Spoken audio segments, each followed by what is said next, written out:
Bonsoir et bienvenue dans votre journal de France 3 Pays de Corrèze, une édition entièrement consacrée au championnat du monde universitaire de golf, ici à Brive.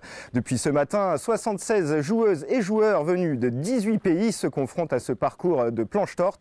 Un 18 trous pas simple, comme en témoignent ces deux joueuses croisées ce matin à la fin de leur premier tour.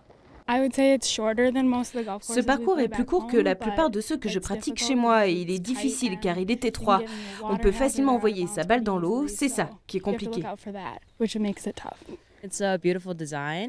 pense qu'il est bien dessiné, mais très difficile et très étroit, avec des roughs et des bunkers pas évidents à jouer.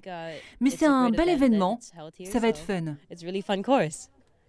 Je suis en compagnie de Vincent Rognon, directeur national de la Fédération française du sport universitaire. Alors Vincent, on vient de l'entendre, il a l'air assez sélectif ce parcours. Tout à fait, alors c'est un parcours qui peut paraître court, mais avec tous les dénivelés sur chaque trou, fait qu'effectivement c'est assez compliqué.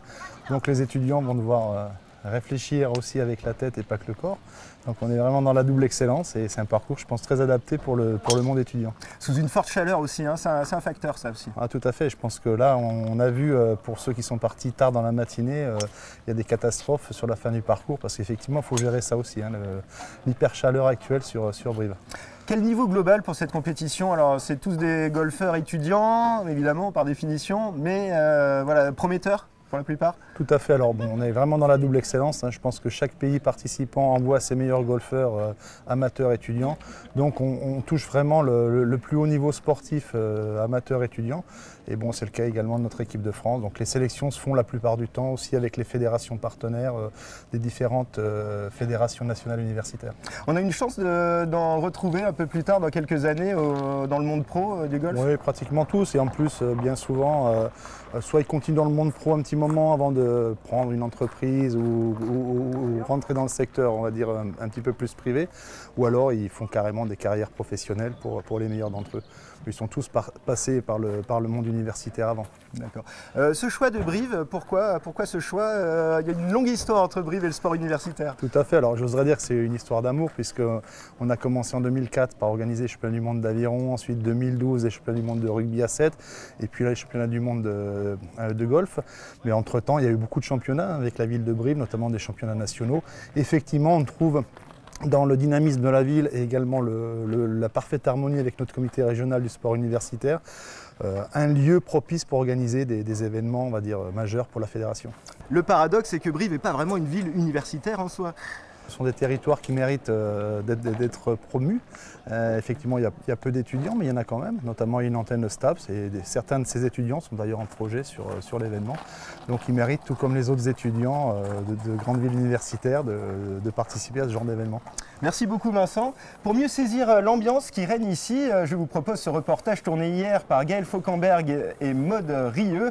Vous allez y croiser des Slovaques, des Jamaïcains ou des Suisses. Et oui, c'est un vrai championnat du monde. Plus de 4 heures, c'est le temps qui a été nécessaire à chaque équipe pour découvrir le golf briviste. Pratiquement tous les candidats le voient pour la première fois avec plus ou moins d'appréhension. Je pense que c'est un bon parcours. Bon, peut-être que la pluie a mis un peu le bazar, mais les organisateurs font de leur mieux et puis c'est pour tout le monde pareil, donc il n'y a rien à faire. Si Carolina pense déjà au classement, les Jamaïcains, eux, peinent encore à se remettre du décalage horaire et semblent moins stressés. Je pense que c'est une bonne compétition, avec un esprit différent. Évidemment, nous voulons battre tout le monde, mais l'esprit reste quand même convivial. C'est une super ambiance. C'est très joli, j'aime beaucoup. Et c'est différent de la Jamaïque? Oui, le temps est plus frais. Il fait moins chaud, mais j'aime beaucoup. C'est très joli. Et puis les gens sont sympas. La reconnaissance terminée, tout le monde dîne au même endroit sans trop se mélanger. Seuls quelques rebelles suisses ont décidé de déserter le réfectoire pour goûter aux joies culinaires corréziennes. Ce qu'il faut, c'est se faire plaisir surtout. Et puis ensuite, au niveau de la diététique, on avisera s'il faut manger plus de pâtes ou plus de riz ces prochains jours.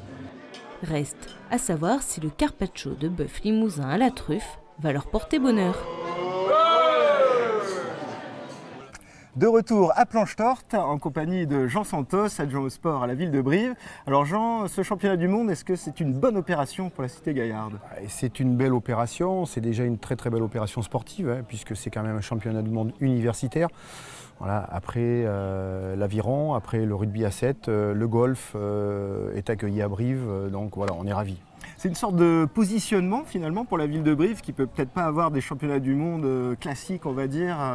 Le côté universitaire, du coup, ça permet d'avoir quand même l'élite mondiale quelque part. Ouais, l'élite de demain, et déjà quelques joueurs et joueuses qui sont déjà très bien classés au niveau mondial. Je ne sais pas si on peut dire ça comme ça. Moi, je dirais plutôt qu'aujourd'hui, la Fédération internationale du sport universitaire a aussi conscience et connaissance des qualités et des compétences que l'on a à organiser ce type de manifestation. Voilà, je pense qu'il y a le savoir-faire aussi qui est là. Et c'est, je pense, en tout cas pour nous, ce qui fait la différence, là. Qu'est-ce que vous attendez en termes de retombées, plus économiques, plus en termes d'image? Qu'est-ce que vous attendez? On attend déjà que tout se passe bien, que les compétiteurs soient contents. Après les retombées, on attend des retombées économiques bien sûr pour le bassin de Brive. C'est près de 200 personnes qui sont présentes depuis quelques jours et pendant une semaine. Promotion au niveau du golf, au niveau du tourisme. Voilà, on attend ces retours, mais déjà que les gens soient satisfaits d'être venus à Brive. Alors même si on l'a vu dans le reportage, ils ont tendance un peu à manger entre eux. On va rester nous concentrer sur ce qui se passe, le sport, le fait que les gens soient contents d'être là. Jusque-là, les retours sont plutôt pas mal. Le parcours évolue. Alors entre les reconnaissances où le parcours était un peu humide et les 2 journées de très forte chaleur hier aujourd'hui, le parcours a évolué. Mais bon, voilà, c'est aussi le sport et le parcours est le même pour tout le monde. Merci beaucoup Jean. Merci. Voilà, la compétition se poursuit jusqu'à dimanche. L'accès à Planche-Torte est gratuit, alors n'hésitez pas à venir admirer les futures stars de demain. C'est la fin de cette édition. Tout de suite, la météo. Excellente soirée sur France 3.